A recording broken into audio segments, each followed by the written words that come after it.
Pastor.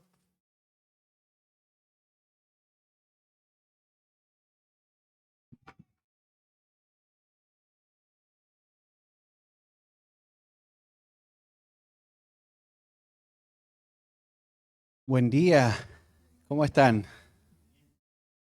Bueno, gracias, Herbie. ¿Estás bien, Herbie? ¿Y el resto cómo están? Ahora sí. Bueno, qué lindo es estar reunidos esta mañana y disfrutando del Señor, de su gracia, la comunión, el servicio, la alabanza. Son cosas que el Señor nos regala en su gracia y podemos nosotros crecer en la medida en la que nos reunimos y vivimos estas dinámicas, ¿verdad? Así que es una alegría y un gozo tremendo poder estar esta mañana disfrutando de todo esto. Y también estamos muy contentos de recibir personas que nos visitan, ¿sí? Y disfrutamos de conocerle y esperamos que puedan eh, pasar un tiempo lindo de conocer personas, pero sobre todas las cosas, escuchar la palabra de Dios, que es la palabra viva y eficaz, ¿no? Y es eterna y es divina y es suficiente. Así que al final a esto a lo que nos reunimos, ¿no? Adorar al Señor mientras escuchamos su palabra y confiamos en lo que su palabra dice. Y estamos estudiando las epístolas pastorales, ¿sí? Llamamos así, la cual involucra Primera de Timoteo, que es donde estamos estudiando, así que me pueden acompañar ahí en sus Biblias, Primera de Timoteo capítulo 1 terminamos la semana pasada, capítulo 1, así que sería capítulo 2, vamos a arrancar. Y este pasaje que vamos a estudiar es un pasaje que va a tratar el tema de la oración, ¿sí? Y va a tratar un tema que es tan importante y lo vamos a ver reflejado en el pasaje, ¿no? Y tiene que ver con el corazón de Dios, ¿no? Las misiones, la salvación del mundo. Y pensaba cuando estaba estudiando este pasaje, nuestra iglesia se llama iglesia porque somos un grupo de creyentes que nos reunimos a adorar al Señor. Bíblica porque entendemos la palabra de Dios es la autoridad, ¿sí? Lo que la palabra dice, eso es, y eso enseñamos y eso tratamos de vivir. Y misionera tiene que ver con esto, ¿no? Tiene que ver con una iglesia que entiende cuál es el propósito de Dios, eh, que la iglesia pueda reflejar la gloria de Dios, que la iglesia pueda llevar el evangelio a los perdidos. Así que lo que puse a continuación como título y los puntos va a reflejar un poco esto, ¿no? Una iglesia misionera. Y el título para esta mañana es una iglesia misionera que intercede por el mundo. Una iglesia misionera que intercede por el mundo. En capítulo 2 de Primera de Timoteo vamos a leer versículos del 1 al 7 y vamos a dividirlo ahí para que podamos llegar bien con el horario. Y si Dios quiere, la próxima semana vamos a estar estudiando el versículo 8. Pero dice así la palabra de Dios. 1 Timoteo 2, 1. Exhorto ante todo a que se hagan rogativas, oraciones, peticiones y acciones de gracia por todos los hombres, por los reyes y por todos los que están en eminencia, para que vivamos quieta y reposadamente en toda piedad y honestidad. Porque esto es bueno y agradable delante de Dios, nuestro Salvador, el cual quiere que todos los hombres sean salvos y vengan al conocimiento de la verdad. Porque hay un solo Dios y un solo mediador entre Dios y los hombres, Jesucristo hombre, el cual se dio a sí mismo en rescate por todos, de los cuales se dio testimonio a su debido tiempo. Para esto yo fui constituido predicador y apóstol, digo verdad en Cristo, no miento, y maestro de los gentiles en fe y verdad.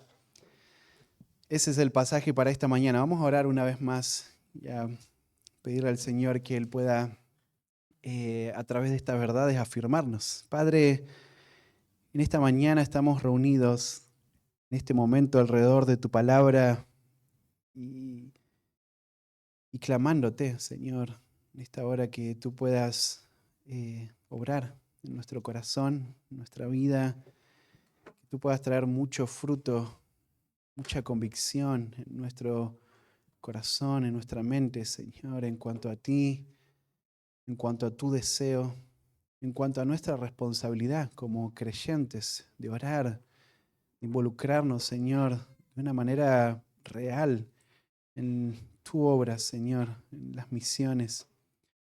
Padre, oro para que este pasaje pueda generar esto en cada corazón y que podamos realmente ser una iglesia misionera que intercede por el mundo. Bendice tu palabra, Señor. Usa mi vida para poder ser claro a la hora de explicar y que en todo tú puedas ser glorificado y tu iglesia pueda ser edificada. Te lo pedimos en nombre de Cristo Jesús. Amén. Así que dijimos una iglesia misionera que intercede por el mundo.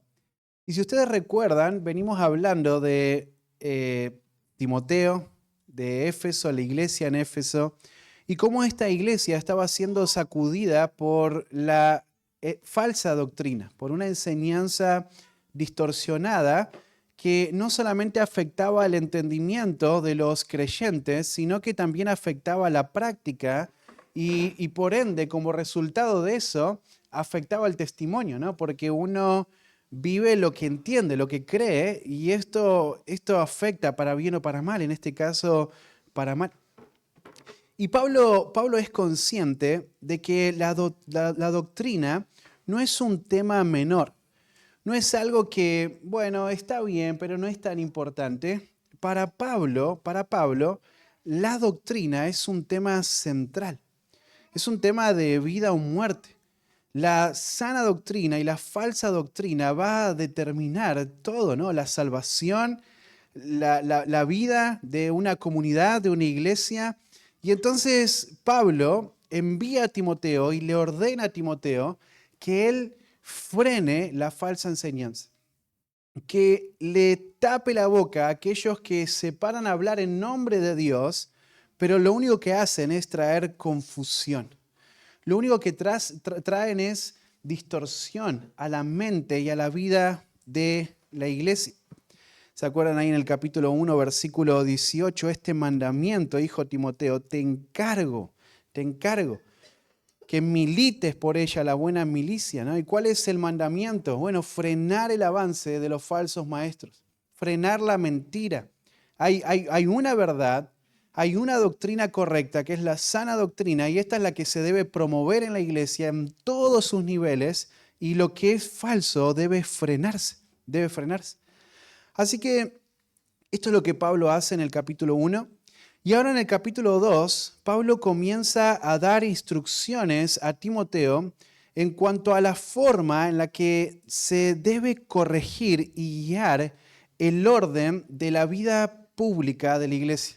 Es decir, cuando la iglesia se reúne, cuando la iglesia está congregada, hay cosas que tienen que suceder. Por esto mismo, ¿no? La falsa enseñanza estaba afectando las prácticas de la iglesia y el testimonio de la iglesia. Así que el capítulo 2 y aún el capítulo 3, hermanos, forman un manual precioso para los creyentes y para la iglesia que reflejan el orden que debe haber en una iglesia local. Cuando una iglesia se reúne, estas son cosas que tienen que estar ahí de cajón. No pueden ser evitadas, ¿verdad? Y entonces este sería el manual más antiguo de la historia de la iglesia, ¿verdad? Acá está claro en estos pasajes y lo vamos a estudiar en las próximas semanas, ¿verdad? Ahora, esto que Pablo va a hacer en el capítulo 2 y 3 refleja lo que Pablo menciona o dijo ahí en 1 Corintios capítulo 14, versículo 40, cuando él dice que todo en la iglesia, cuando la iglesia se reúne, todo debe hacerse decentemente y con orden. Ustedes recuerdan que había una distorsión grande en cuanto a los dones y el uso de los dones. Y entonces Pablo da un principio general para la iglesia. Él dice, bueno, todo lo que se hace en la iglesia tiene que hacerse en decencia y en orden. Así que esto es lo que va a hacer Pablo acá. En el capítulo 2 y el capítulo 3, él quiere dar instrucción a la iglesia de cómo la iglesia debe vivir y cómo la iglesia debe practicar sus reuniones, ¿verdad? Por ejemplo. Y la oración pública es lo primero que Pablo va a corregir. Lo que Pablo va a decir en estos primeros 7 versículos, y aún el 8, que habla también ahí de la oración pública, es que el pueblo de Dios tiene que poder reunirse en un lugar regularmente y tiene que interceder por la iglesia y por el mundo. Por eso el título, ¿no? Una iglesia misionera que intercede por el mundo. Así que la iglesia tiene que poder reunirse e interceder por la iglesia misma, pero tiene que interceder por el mundo, es decir, por la salvación del mundo. Entonces este pasaje va a reflejar esto, ¿no? Cuando una iglesia se reúne y cuando una iglesia ora, sus corazones se enfocan en Dios.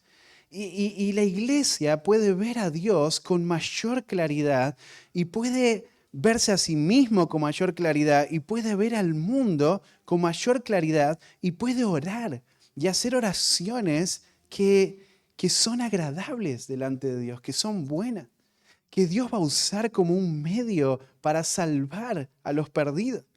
Así que la sección que tenemos a continuación es una sección muy rica, porque nos va a dar instrucciones de cómo la iglesia debe orar en todos sus niveles, en todos los momentos posibles, pero también esta sección que tenemos a continuación es tan rica y podríamos nosotros tener una serie de estudios y tratar temas de la teología, ¿no? De la teología que encontramos en la Biblia que se van a mencionar, porque este pasaje, aunque va a hablar su tema central, la importancia de la oración pública y cómo la iglesia debe conducirse cuando se reúne, también va a hablar este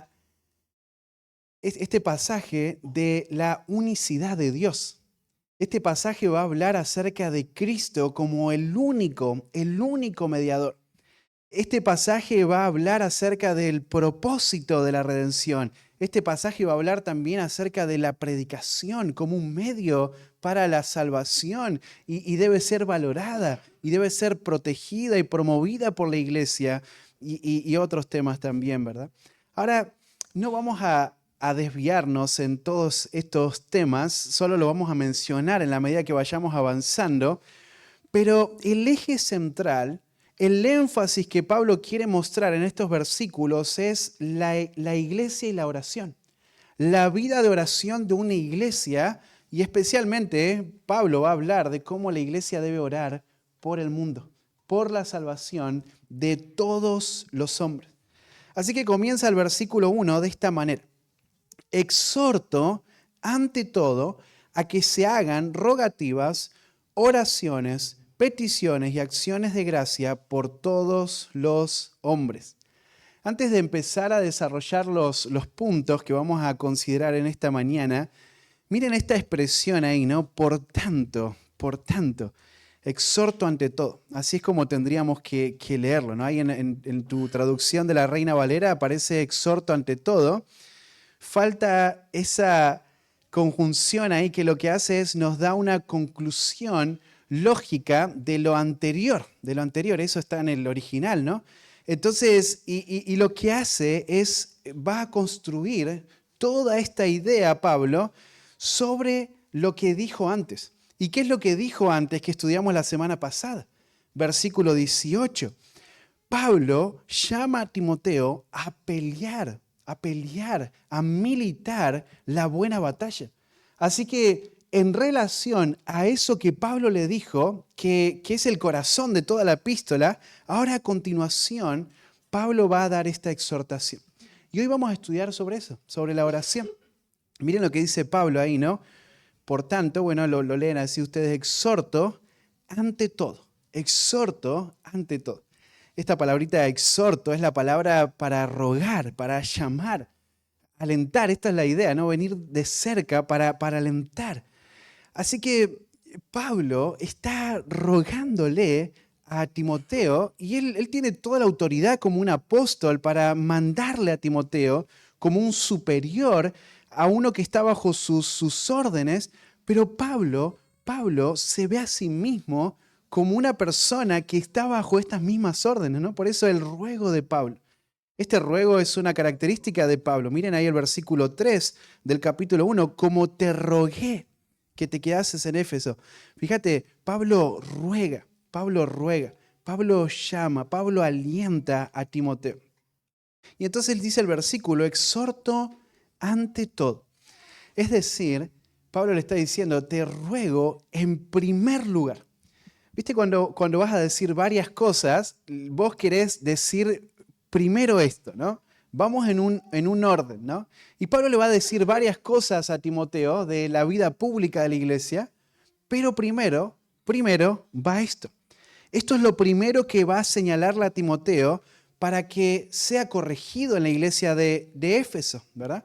Entonces, cuando vos ves este énfasis acá, exhorto ante todo, es decir, primero esto, vos podés notar o percibir que no se estaba viviendo fielmente esto en la iglesia.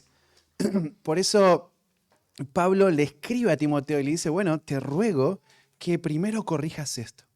Esto es lo que hay que corregir en la vida pública de la iglesia.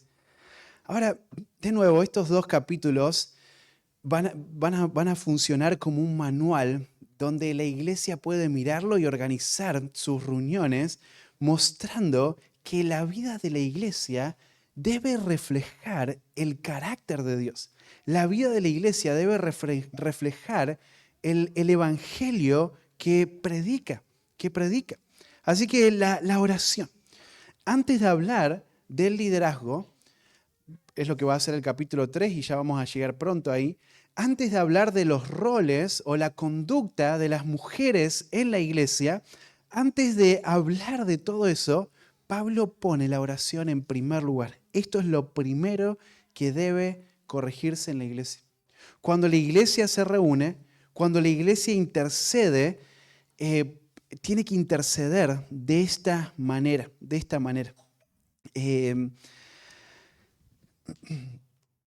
Mire lo que va a decir ahí el pasaje y vamos a desarrollar ya el primer punto. Exhorto ante todo a que se hagan rogativas, oraciones, peticiones, acciones de gracia por todos los hombres. Miren, en primer lugar, la oración misionera debe ser la prioridad de la iglesia. La oración misionera debe ser la prioridad de la iglesia.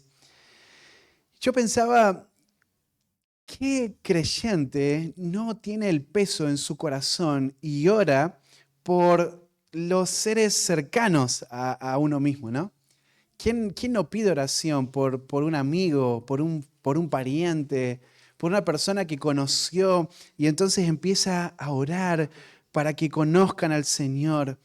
Ahora, este pasaje nos va a mostrar, y el tema amplio, grande de este pasaje va a mostrar que la iglesia, los creyentes, no solo deben orar por los cercanos, por personas de proximidad a uno mismo, sino que a este pasaje va a ser un llamado a toda la iglesia a orar por todos los perdidos, por los perdidos en general, por todos los hombres. Y esto presenta el tema que Dios quiere que resalte este pasaje, ¿no?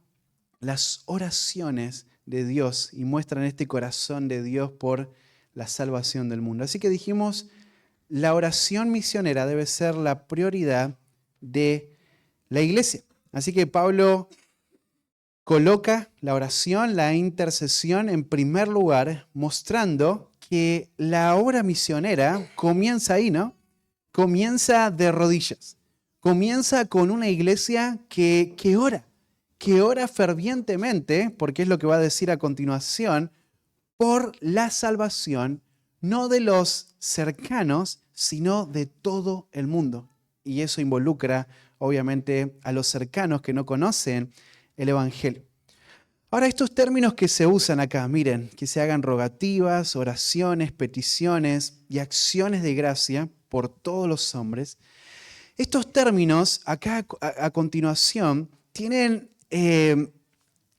no tienen muchas variantes, pero sí tienen mucho significado y riqueza que lo que va a hacer Pablo va a mostrarnos y va a darnos acá principios que van a ayudarnos a crecer en nuestra vida de oración, Así que son sinónimos, pero tienen algunos matices que lo que hacen es enriquecen nuestro concepto y nuestra vida de oración. En primer lugar, fíjate lo que dice ahí el pasaje, que se hagan rogativas. Esto es lo que la iglesia tiene que hacer. Y Pablo exhorta ante todo a que la iglesia tenga esta actitud de orar, Así que el énfasis en este primer término, rogativas, está en las necesidades que mueven las oraciones que hacemos. Mira, dice a que se hagan rogativas. Esta palabrita rogativas, la raíz viene de donde, de la palabra carecer, ¿no? Es decir, no tengo algo, esta es la idea, ¿no? Esta es la clase de oración que sale de un corazón de necesitado, ¿no? Necesito. Esta es la idea, ¿no? Entonces, cuando uno ve lo que falta, lo que hace es suplicamos a Dios que Él pueda proporcionar lo que falta, que Él pueda proveer. Así que cuando una iglesia mira las multitudes y mira a un mundo perdido y mira la enorme necesidad que hay, esto es lo que hace, dice Pablo, es arroja a la iglesia de rodillas a clamar a Dios por salvación. Esta es la idea acá, ¿no? Súplicas.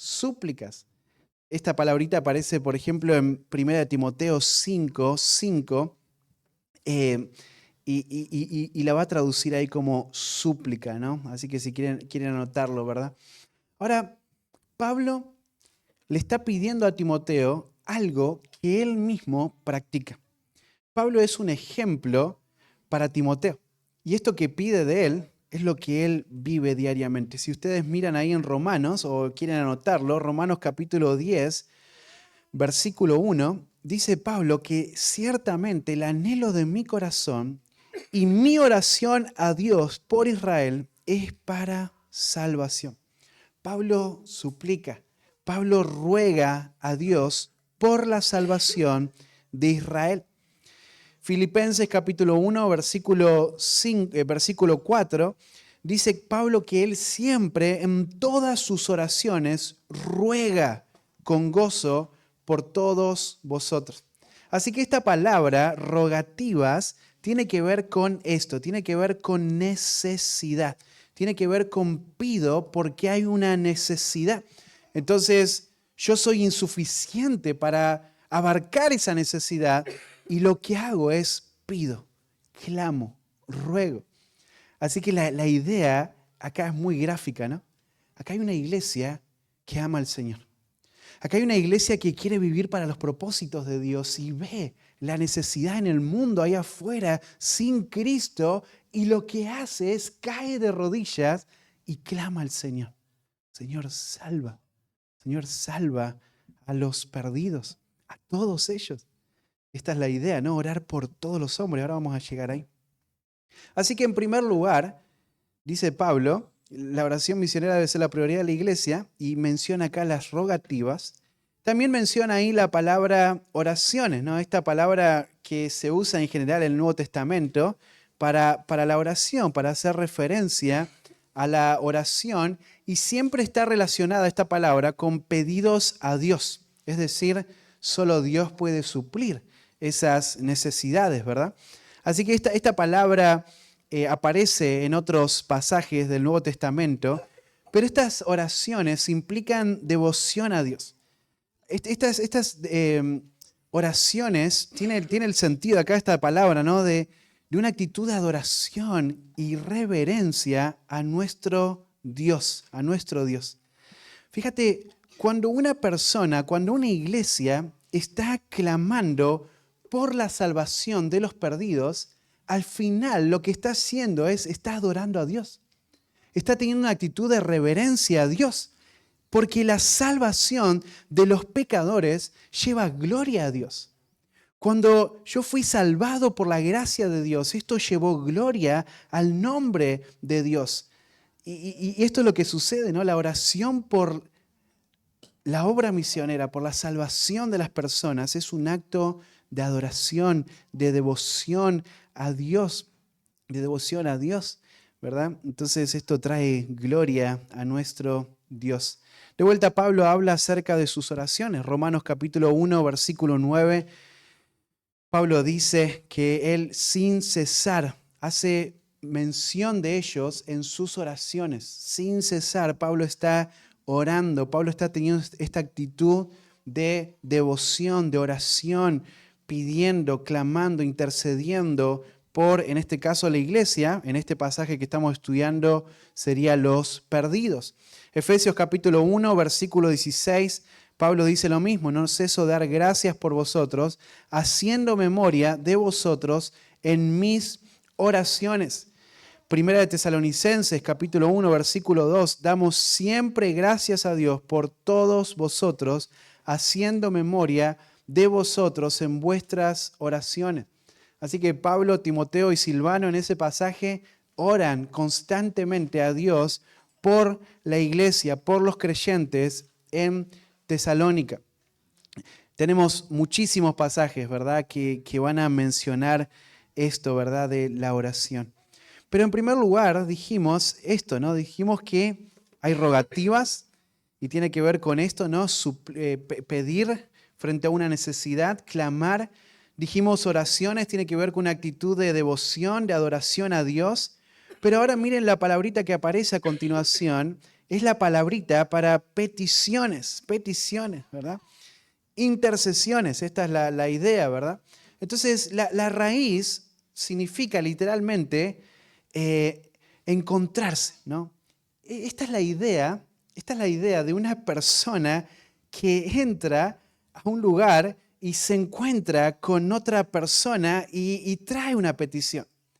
Esta palabra, por ejemplo, se usaba en esa época o traía la idea de alguien que entraba a la presencia de un rey y traía una petición. Así que la palabrita tiene que ver con esto, ¿no? Con encontrarse, con entrar. Y tiene la idea acá, y su significado es este, ¿no? Es me encuentro, entro en la presencia y entonces estamos de acuerdo con alguien, ¿verdad?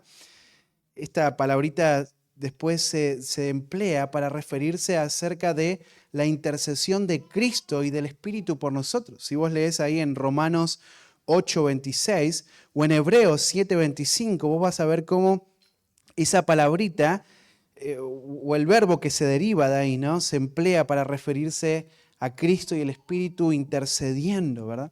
Así que fíjate, lo que sucede con Cristo y el Espíritu es que ellos, dice ahí el pasaje, si ustedes los leen, ¿no?, se identifican con nuestra necesidad y ellos están comprometidos, el Espíritu Santo y el Señor están comprometidos con nuestra lucha con el pecado, con nuestra santificación.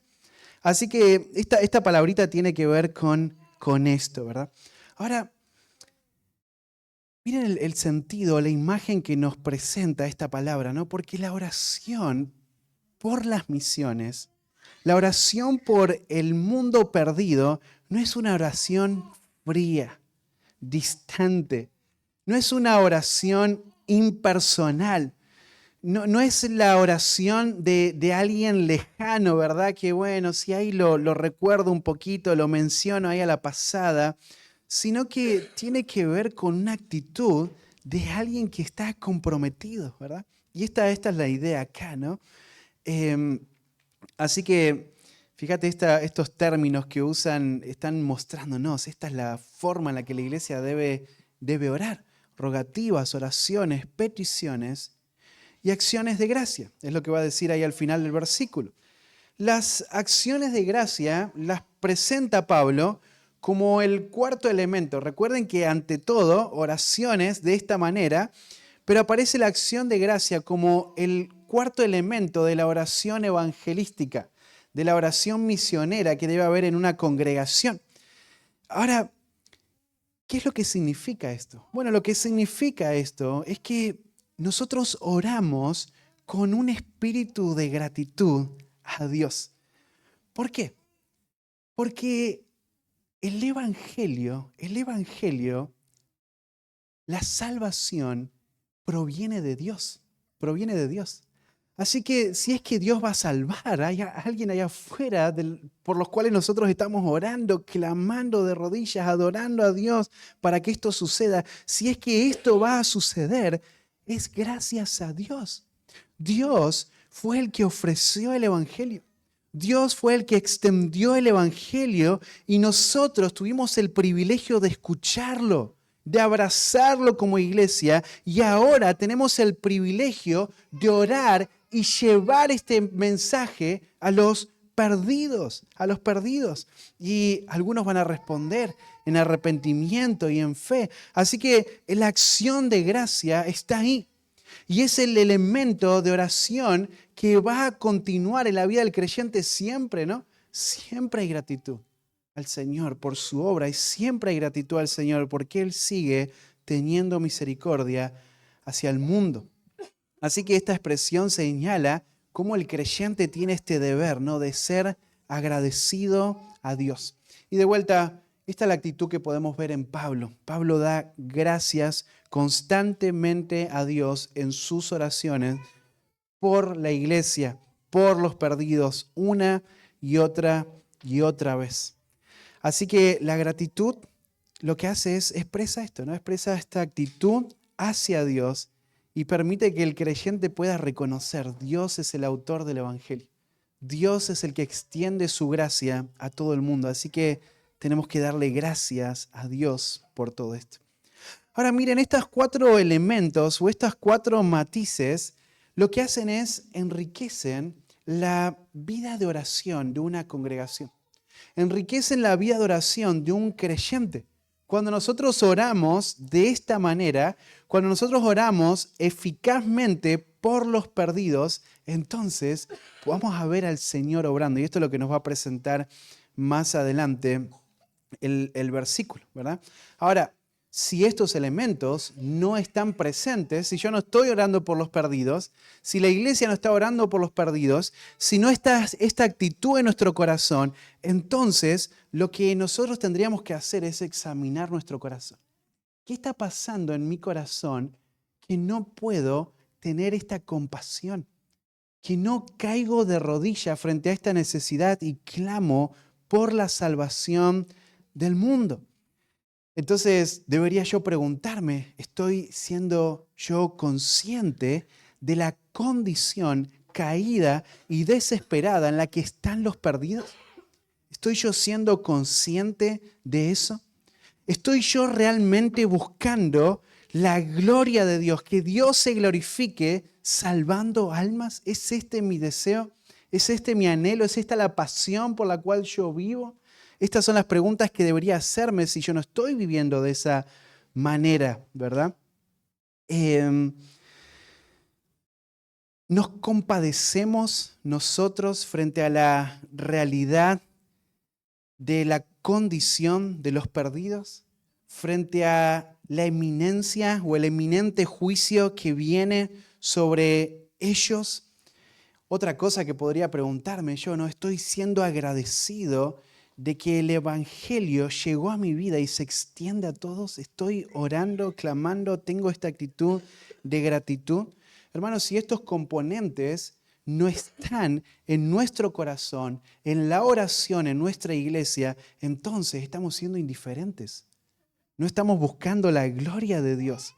Estamos solamente pensando en nosotros, en nuestro propio reino, en nuestro propio reino. Hay varios ejemplos que nosotros no lo vamos a ver, pero hay varios ejemplos que nos proporciona la Biblia en cuanto a hombres que oraron por grupos de personas, por lugares específicos, por personas específicas, ¿verdad? Y podríamos ver el ejemplo de varios de ellos, ¿no? Pablo, por ejemplo, leíamos recién, él oró por la salvación de un grupo específico, el pueblo de Israel, ¿verdad? Así que dijimos, hermanos, en primer lugar, la oración misionera debe ser la prioridad de la iglesia. En segundo lugar, la oración misionera intercede por todos, por todos. La oración misionera debe ser la prioridad de la iglesia. La oración misionera intercede por todos. Ahora vamos a ver al final de este versículo cómo Dios llama a la iglesia a interceder por toda clase de personas, sin distinción ni exclusión. Todos, absolutamente todos. Y esto es lo que va a decir esta expresión, por todos los hombres, por todos los hombres. Hermanos, usualmente nuestras oraciones se desarrollan en relación a nuestras necesidades, a lo urgente, a lo que nosotros vemos cerca nuestro, aún nuestros deseos personales, ¿verdad? Entonces yo miro a mis hijos y yo clamo, yo quiero que el Señor les salve, ¿verdad? Y lloro por ellos, pero muy rara vez nuestras oraciones se extienden más allá de lo que está alrededor de nuestro círculo inmediato, amigos, familiares, ¿verdad? Ahora, Pablo muestra que una oración misionera, una oración que agrada a Dios, esto es lo que va a decir más abajo, ¿verdad? El pasaje, es una oración por todos los hombres. Fíjate, la oración misionera, la oración que la iglesia debe practicar y debe vivir en todos sus niveles, desde acá arriba cuando oramos y en cada grupito, cada creyente en su hogar, la oración misionera no da lugar al egoísmo personal, no da lugar a la exclusividad, no limita el obrar de Dios o el deseo de Dios a su círculo más íntimo y más inmediato. Fíjate, acá no está señalando la oración por la salvación de mi hijo o de mi familiar o de mi conocido o de mi vecino o el almacenero de la esquina de mi casa que lo veo todos los días, sino que la oración es para todas las personas del mundo. Si lo ponemos en estos términos, sería la gran mayoría de las personas de este mundo no conocemos. Nosotros conocemos un puñadito, ¿no? Somos nosotros acá, suponete, le agregás tu familia. Si tenés pariente en otro lado que lo fuiste a visitar, tenés más conocidos allá. Si viajaste a alguna iglesia, algún viaje misionero, tenés más conocidos. Si vas a una conferencia, conocés más. Pero sigue siendo un puñadito pequeño de personas, ¿no?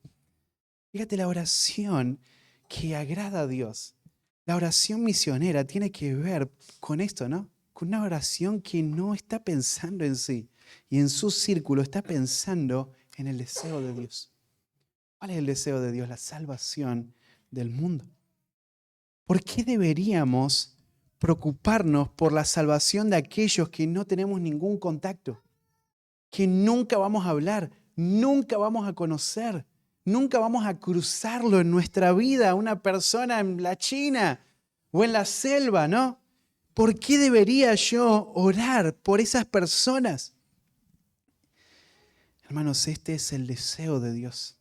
Este es el corazón de Dios. Tito capítulo 2, versículo 11 dice que la gracia de Dios se ha manifestado para salvación a todos los hombres. Fíjate, la oración tiene que ver con orar por las personas que están fuera de nuestro círculo, porque este es el deseo de Dios. Este es el deseo de Dios, ¿no? La salvación de todos los hombres. Mateo capítulo 20, versículo 18 al 20, ¿verdad? este es el deseo de Dios, ¿no? Salir a ser discípulos a todas las naciones. Así que esta debe ser nuestra oración. Que esto suceda. Que personas se conviertan. Que personas salgan a la obra misionera, a involucrarme en la obra misionera. ¿Por qué? Porque Dios quiere que todos sean salvos. Miren el versículo 4, lo vamos a estudiar en un momento. Dice, el 4, el cual quiere, versículo 3, esto es bueno y agradable delante de Dios, nuestro Salvador. Y fíjate, Dios nuestro Salvador, Él quiere que todos los hombres sean salvos y vengan al conocimiento de la verdad. Este es el deseo de Dios. Dios quiere que todos sean salvos. Para Dios no había placer en la muerte de los pecadores. Él no se deleitaba cuando un pecador vivía su vida impía y era castigado por eso. No, esto es lo que dice Ezequiel capítulo 33, versículo 11, ¿no? El Señor no se goza de eso. El deseo de Dios es que todos sean salvos.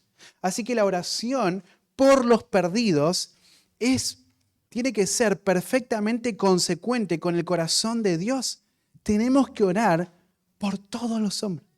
Tenemos que orar por cada persona en este mundo que pueda ser salvo, porque este es el deseo de Dios, que los hombres se arrepientan de sus pecados. Así que debemos pedir a Dios, debemos orar como iglesia, debemos abrazar este diseño de Dios, la iglesia orando por los perdidos. Miren el versículo 2, dice por todos los hombres, y ahora dice por los reyes y por todos los que están en eminencia. Ahora Pablo va a señalar un grupo particular entre los hombres por los que debemos orar. Por todos, involucra a todos, pero ahora él va a ser enfático en señalar a los gobernantes, a las personas que están en autoridad. Que cuando vos mirás la historia, sacando algunas excepciones, usualmente los gobernantes de toda la historia, de todos los países, son personas que son irreverentes a Dios, ¿sí? No son personas temerosas de Dios.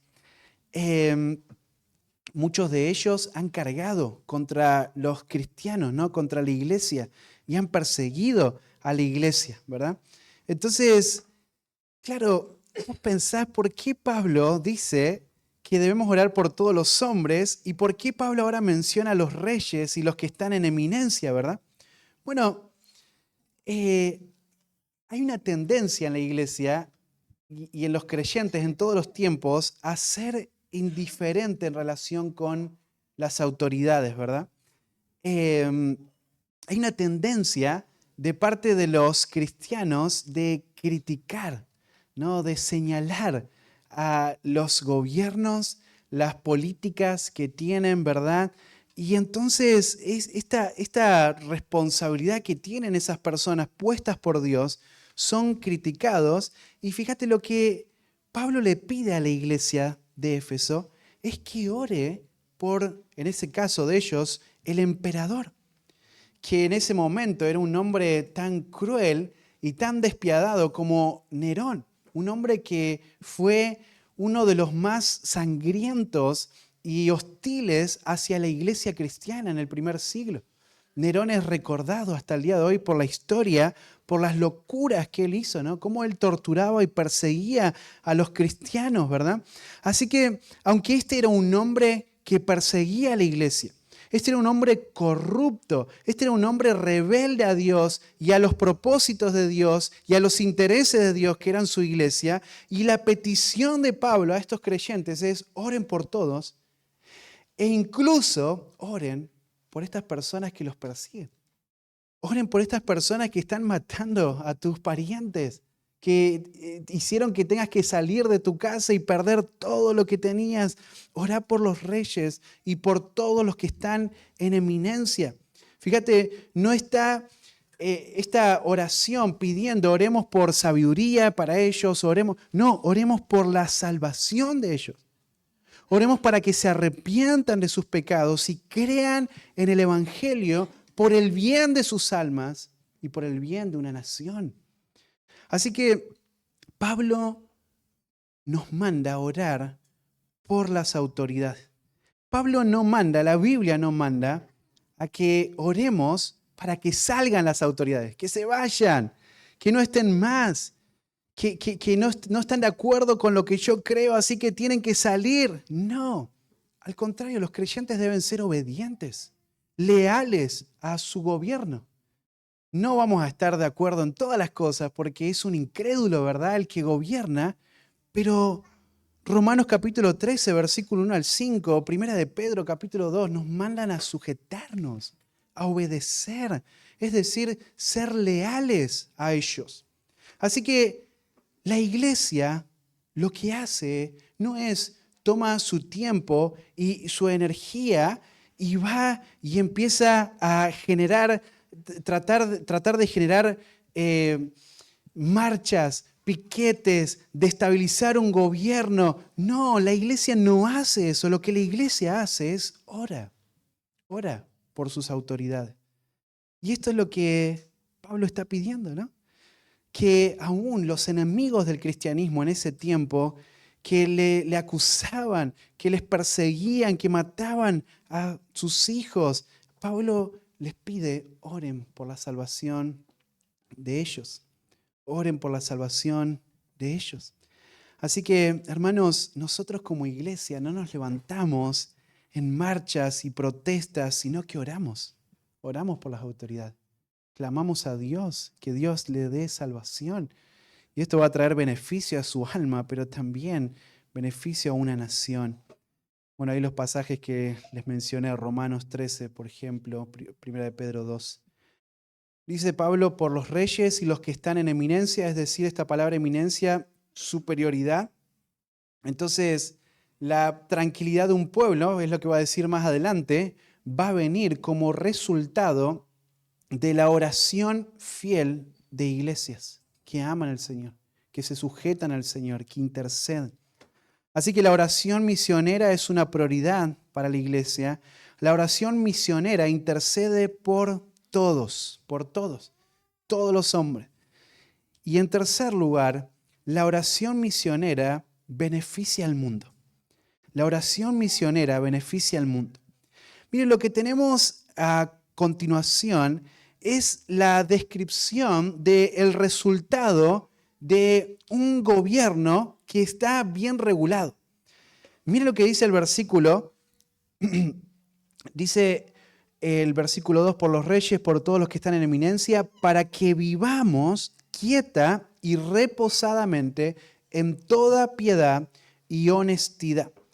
Mira, para que vivamos. ¿Por qué oramos por la salvación del mundo? ¿Por qué oramos por reyes y por personas que están en un cargo de autoridad en la nación, en el lugar donde vivimos? ¿Por qué lo hacemos? Bueno, para que vivamos quieta. Esta palabra quieta tiene que ver con silencio, tranquilidad.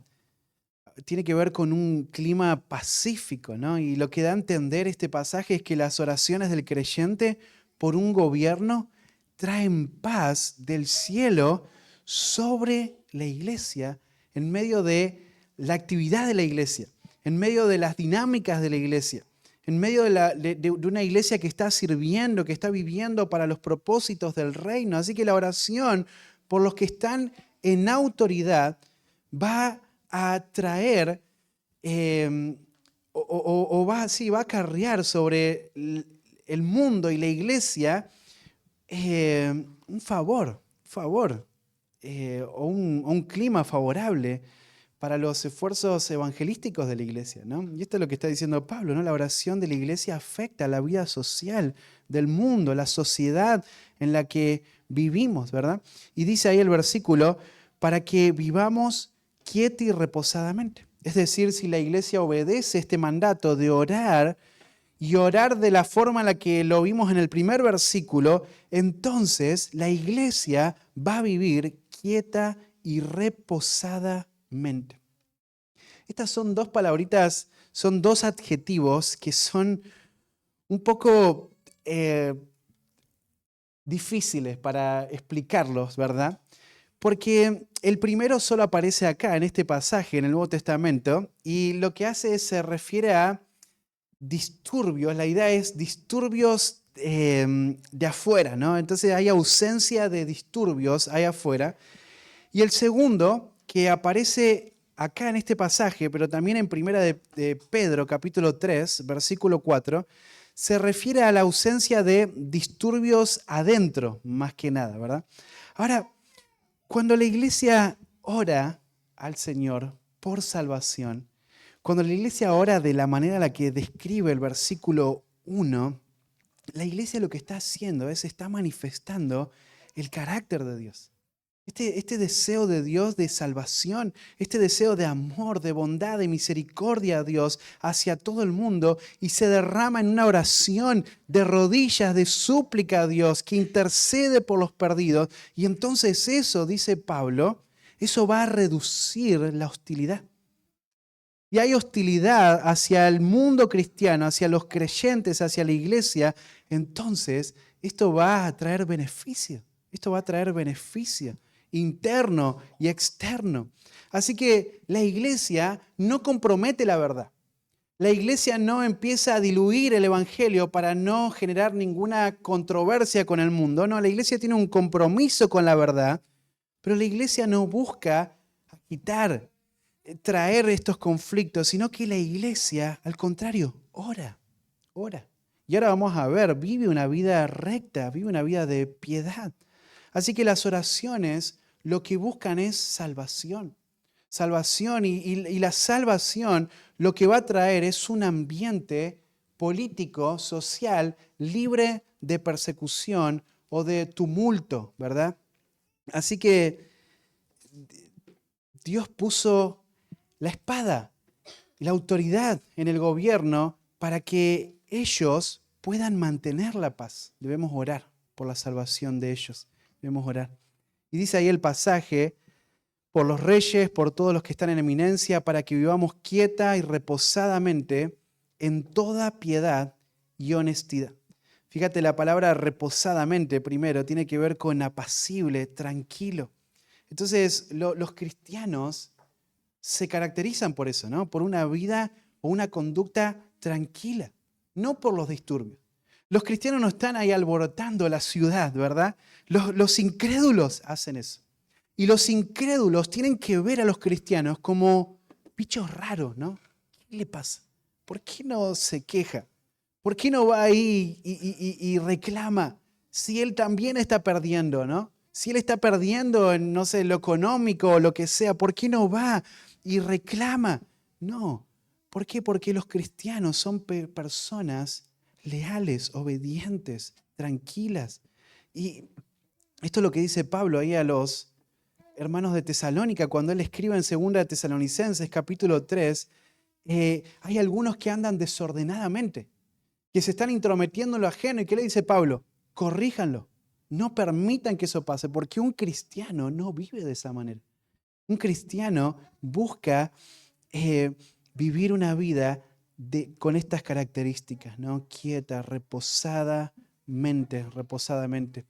Así que el cristiano aborrece el sistema de este mundo, aborrece el pecado y al enemigo de nuestras almas, ¿no? Pero, hermanos, tenemos que entender que esas personas, aún gobernantes, son prisioneros de Satanás. Nuestra lucha no es contra sangre y carne, sino que contra potestades, contra Satanás, su sistema, ¿verdad? Que él ha creado para destruir, para oponerse al Señor. Así que vemos presión, vemos hostilidad a nuestro alrededor. ¿No nos estará mostrando el Señor que la razón por la que estamos viendo esto es porque no oramos como deberíamos? ¿No nos estará mostrando el Señor que tal vez la iglesia no está orando como Dios demanda, como a Dios le agrada? Orar por la salvación de todo el mundo, y en especial por los que están en un lugar de autoridad. Así que, bueno, dice ahí el versículo, por los reyes, por los que están en eminencia, para que vivamos quieta y reposadamente en toda piedad y honestidad. Fíjate, esta palabra piedad tiene que ver con devoción, con temor reverente, con adoración. La vida piadosa, la santificación es lo que esperamos ver y por eso oramos a Dios. Por eso oramos por los gobernantes para que la buena administración de ellos que Dios les confió beneficie la búsqueda de la piedad de la iglesia. Aliente, no estorbe, no dificulte la vida de piedad de la iglesia, sino que al contrario, el creyente puede perseguir la piedad sin ningún obstáculo, ¿no? Como Robert siempre ora, gracias a Dios que no tenemos un gobierno que persigue a la iglesia y podemos estar acá reunidos y cantar fuerte y que se escuche en la calle y nadie va a entrar a llevarnos preso por eso, ¿verdad? Así que esta es la idea, ¿no? En toda piedad, la devoción, esto es lo que buscamos. Así que oramos para que Dios salve a todos, a los reyes, para que esto pueda ser una realidad, para que podamos perseguir la piedad sin obstáculo y la honestidad, la dignidad, la decencia, ¿no? Esta palabrita aparece más adelante en el capítulo 3, versículo 4, cuando dice que los ancianos deben gobernar bien su casa, que tengan a sus hijos en sujeción en toda honestidad. La palabra tiene que ver con decoro, ¿no? Con decoro en la conducta, ¿verdad? Así que la idea de la palabra es esto, ¿no? Es que la conducta del creyente es tan elevada moralmente que lo que hace es esto, inspira reverencia, respeto. Hermanos, es fácil actuar cuando las cosas son favorables, ¿no? Cuando está el clima y estamos ahí todos y vamos, ¿no? Y actuamos bien, pero cuando hay dificultad, cuando hay persecución, cuando las cosas están en contra, ¿verdad? Bueno, esto es lo que el Señor está pidiendo, oremos para que no haya obstáculo, para que esto se pueda ver en la sociedad. Así que la reunión en la iglesia y cada hogar debe estar caracterizado por esto, ¿no? Por esta clase de oraciones que buscan esto, que buscan esto. Bueno, dijimos entonces, la oración misionera debe ser la prioridad de la iglesia. Dijimos también que la oración misionera intercede por todos. También dijimos que la oración misionera beneficia al mundo. Y en cuarto lugar, la oración misionera busca agradar a Dios. Busca agradar a Dios. Hermanos, ahora este pasaje, este texto en particular nos va a mostrar que la oración, cuando la iglesia ora de esta manera, esto abre el terreno en los corazones para que la obra de Dios pueda producirse en la vida de las personas que Dios quiere salvar. Es decir, Dios cumple su voluntad a través de los medios que Él ha diseñado para cumplir su voluntad. Y vamos a ver más abajo, la predicación del Evangelio es un medio que debe estar presente para que esto suceda, la salvación del mundo. Pero en este texto vemos la oración como ese medio de gracia, como eso que Dios va a usar para abrir el terreno, para abrir el corazón y para trabajar en la vida de las personas y salvar. Miren el versículo 3 lo que dice, porque esto es bueno y agradable delante de Dios, nuestro Salvador. Porque esto es bueno. ¿Qué es esto? Bueno, orar por todos los hombres. Esto es bueno. Cuando la iglesia se reúne y ora y clama, como lo describe el versículo 1, de esa manera, por la salvación de todos los hombres, esto es bueno. Es honesto. Es propio, es conveniente. Esta es la idea de esta palabra, ¿no? Esto es bueno, esto es conveniente, agradable, hermoso. Dice, es bueno y agradable. Hermanos, no hay nada más importante para la iglesia, para el creyente, que agradar a Dios. Agradar a Dios. De esto se trata. Para esto fuimos salvados, para vivir una vida que le agrade a Él. Así es como glorificamos a Dios, ¿no? A través de una vida que le agrade a Dios. Así que el parámetro que define qué es bueno, qué es malo, es esto, es Dios, su santidad, su palabra. Este es el estándar y esto es bueno y agradable, y agradable. Así que queremos agradar a Dios. Queremos hacer lo bueno, lo que conviene, lo que es honesto como creyentes. Queremos agradar a Dios. Bueno, hay que orar. Hay que orar por la salvación del mundo. Hay que dejar de pensar en nuestro propio reino y pensar en el reino de Dios y orar para que su reino se extienda en toda la tierra. Así que esto es lo que agrada a Dios. La tranquilidad promueve el evangelio. La oración promueve el evangelio, la salvación. Y la salvación y la oración promueve la tranquilidad para que el evangelio avance. Pero también tenemos que entender, esto agrada a Dios, que los creyentes oremos. Esto agrada a Dios. Esta es la meta del creyente de 2 Corintios 5:9. Procuramos también, o ausente o presente, serle agradables. Fíjate, la misma idea, ¿no? Agradar. 1 Timoteo capítulo 5, versículo 4, va a mencionar lo mismo, ¿no? Y hablando acerca de viudas que tienen hijos o nietos, aprendan estos primero a ser piadosos para con su propia familia y a recompensar a sus padres. ¿Por qué? Porque esto es bueno y agradable delante de Dios. Cuando leemos su palabra y obedecemos su palabra en amor a Dios, agradamos a Dios. Así que esto es lo que nos pide Dios, que oremos. Que oremos de esta manera, como el versículo 1, ¿no? Que oremos así por todo el mundo. Y esto es agradable a Dios. Y 1 Tesalonicenses capítulo 4, versículo 1, os rogamos y exhortamos en el Señor Jesús que de la manera que aprendisteis de nosotros, cómo os conviene conduciros y agradar a Dios, así abundéis más y más.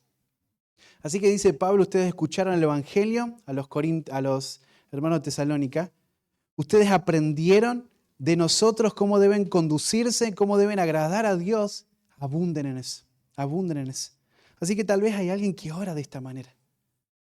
Eso agrada a Dios. Bueno, abundá en eso, abundá en eso. Esto agrada a Dios. Y esta es la idea acá, ¿no? De recibir alegremente, ¿no?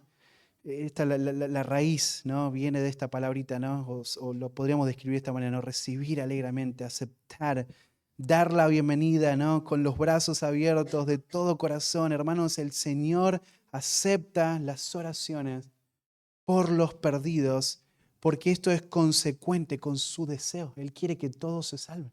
Así que esto agrada. Cuando oramos de esta manera, esto agrada. Esto es bueno y agradable delante de Dios.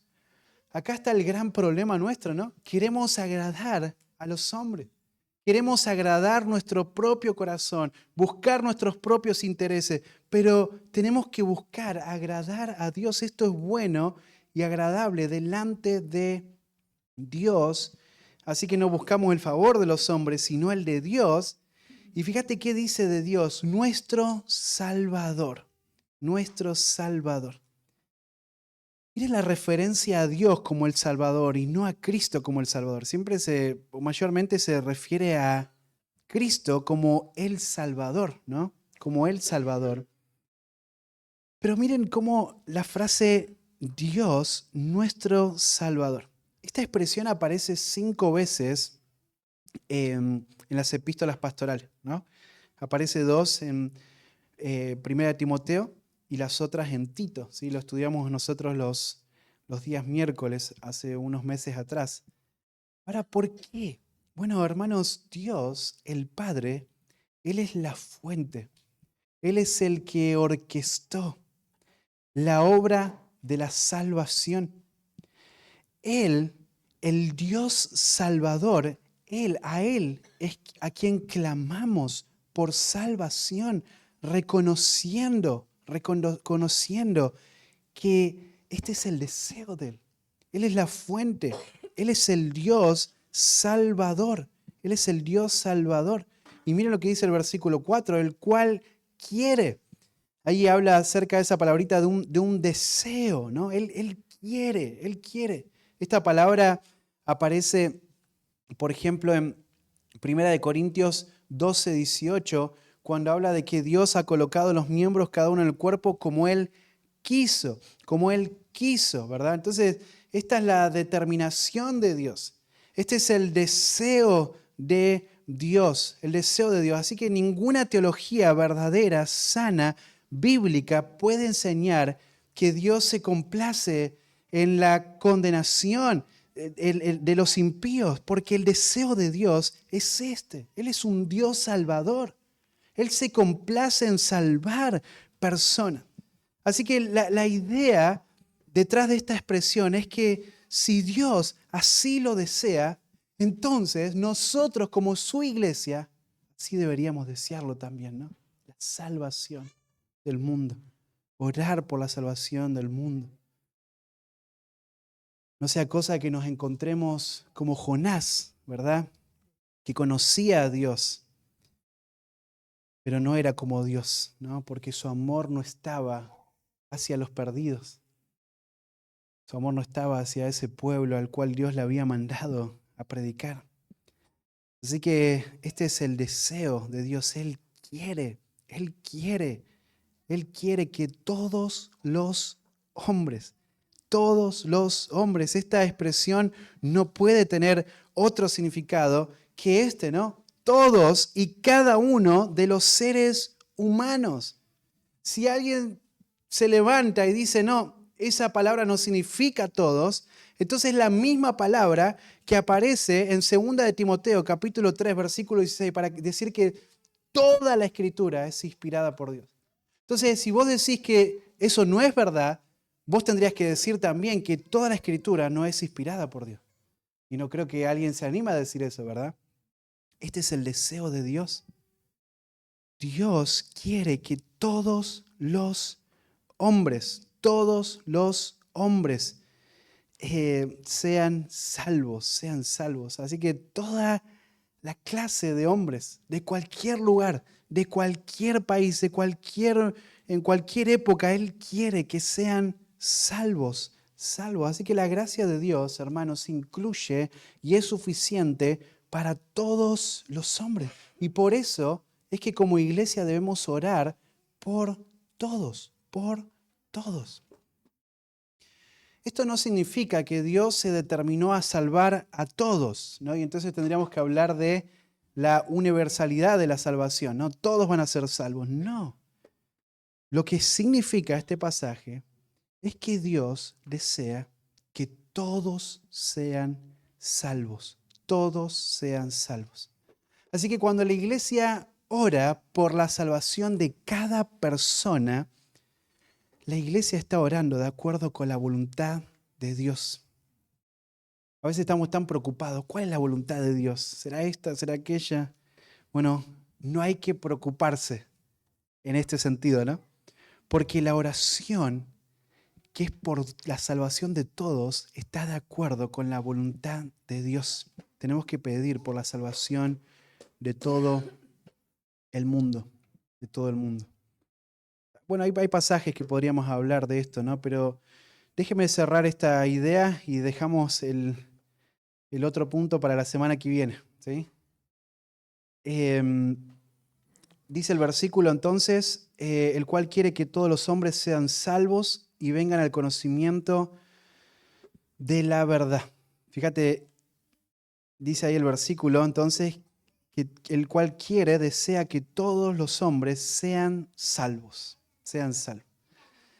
Este tema de la salvación es un tema frecuente en las epístolas pastorales. Primera de Timoteo, Segunda de Timoteo y aún Tito van a mostrar esto una y otra vez. Este es el deseo de Dios.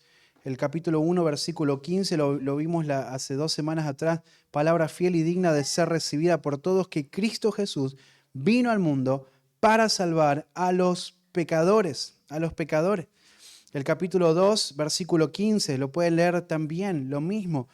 Va a salvación, una vez más. Capítulo 4, versículo 16, o 2 de Timoteo 1, 9, Tito capítulo 3, versículo 5, nos salvó, no por obras de justicia que nosotros hubiéramos hecho, sino por su misericordia, dice ese pasaje, ¿verdad? Así que, hermanos, este es el deseo de Dios, que todos los hombres sean salvos. Segunda de Pedro 3, 9, el Señor no retarda su promesa, según algunos tienen por tardanza, sino que es paciente para con nosotros, no queriendo que ninguno perezca, sino que todos procedan al arrepentimiento. Así que el deseo de Dios es la salvación de todos, que todos sean salvos y que todos vengan al conocimiento, al conocimiento. Esta expresión conocimiento de la verdad no está haciendo referencia a otra cosa más que al Evangelio, ¿verdad? El Evangelio es la verdad. Esa es la verdad. Entonces, hermanos, el conocimiento de la verdad ocurre cuando somos salvos y el velo es quitado y ahora podemos ver la verdad y podemos conocer el Evangelio, ¿verdad? Así que la salvación solo es posible por medio del conocimiento de la verdad. Y lo vamos a ver en el versículo 7 cuando Pablo habla de que es un predicador. Hay que predicar el Evangelio, ¿verdad? Así que la salvación solo es posible por medio del conocimiento de la verdad. Así que dijimos, la oración misionera debe ser la prioridad de la iglesia. La oración misionera intercede por todos. La oración misionera beneficia al mundo. La oración misionera busca agradar a Dios. Y la semana que viene vamos a terminar hablando del evangelio mismo, ¿no? La oración misionera refleja la unicidad de Dios. Y la oración misionera apunta hacia Cristo como el mediador. Vamos a verlo la semana que viene. ¿Sí? No le voy a seguir hablando porque ya nos pasamos de la hora, ¿verdad? Entonces, hermanos, esto es lo que tenemos que entender. Esto es lo que Dios desea de la iglesia. La iglesia tiene que orar por el mundo perdido. Cuando la iglesia ora por el mundo perdido, está participando en el plan eterno de Dios, de redención. Así que la intercesión no es un ejercicio opcional para el creyente. No es un ejercicio el cual nosotros lo practicamos como queremos. No hay regulaciones. Así es como oramos. Así es como oramos. Y oramos por el mundo. Oramos por el mundo, ¿verdad? Así que tenemos que orar como iglesia en varias direcciones. Ejemplo, tenemos que orar por obreros, por la valentía de estos hombres que salen al campo a predicar el Evangelio, por puertas abiertas, por claridad a la hora de la predicación. Tenemos que orar por los incrédulos, para que el Espíritu Santo pueda convencer, para que los ojos de ellos puedan ver la gloria de Dios reflejada en Jesucristo, ¿verdad? Y puedan clamar por gracia y por arrepentimiento. Tenemos que orar en nuestra iglesia cuando oramos todos juntos, pero también en nuestras casas, en todo momento, en cualquier entorno, tenemos que orar por la salvación del mundo, porque esto es lo que Dios desea. Porque esto es lo que una iglesia que vive para los objetivos de Dios abraza orar de esta manera por estos objetivos. ¿Cómo está tu vida de oración? ¿Cómo está tu vida de oración por los perdidos?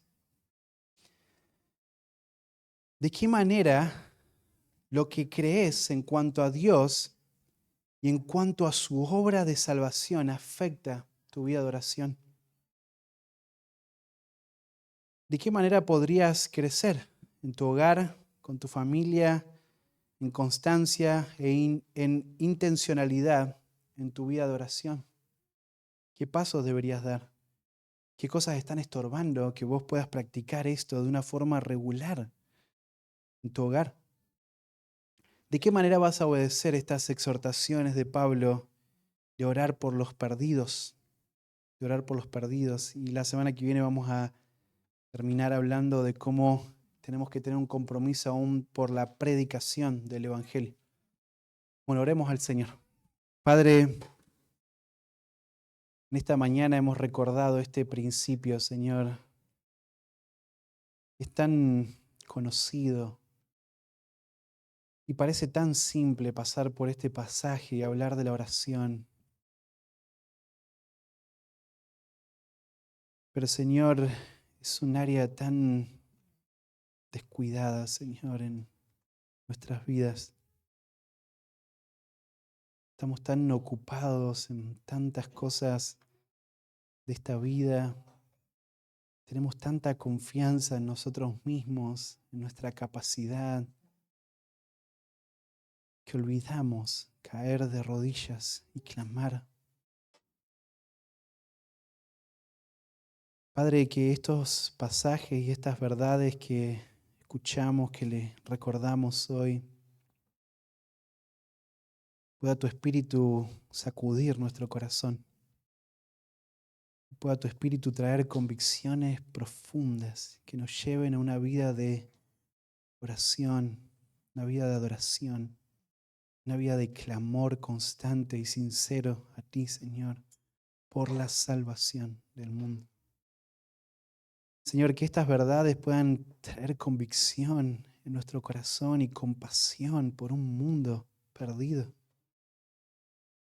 Que estas verdades, Señor, puedan aún exponer el egoísmo de nuestro corazón, de orar por solo las personas de cercanía. Señor, que nuestra visión por tu obra, por tu reino pueda crecer. Nuestro entendimiento por tu deseo pueda ser grande en nuestra mente. De tal manera, Señor, que no solo oremos fervientemente por la salvación del mundo, sino que vamos a orar por los obreros. Vamos a dar con generosidad para que las misiones sigan avanzando en todo el mundo. Vamos a involucrarnos, Señor, de manera proactiva en predicar el Evangelio, en orar, en estar cada miércoles orando por los misioneros, orando por la obra, misiones, Señor, que tu Espíritu pueda traer convicción, pueda corregir nuestro pensamiento. Te lo pedimos, Señor, y nos encomendamos a ti. En nombre de Cristo Jesús. Amén.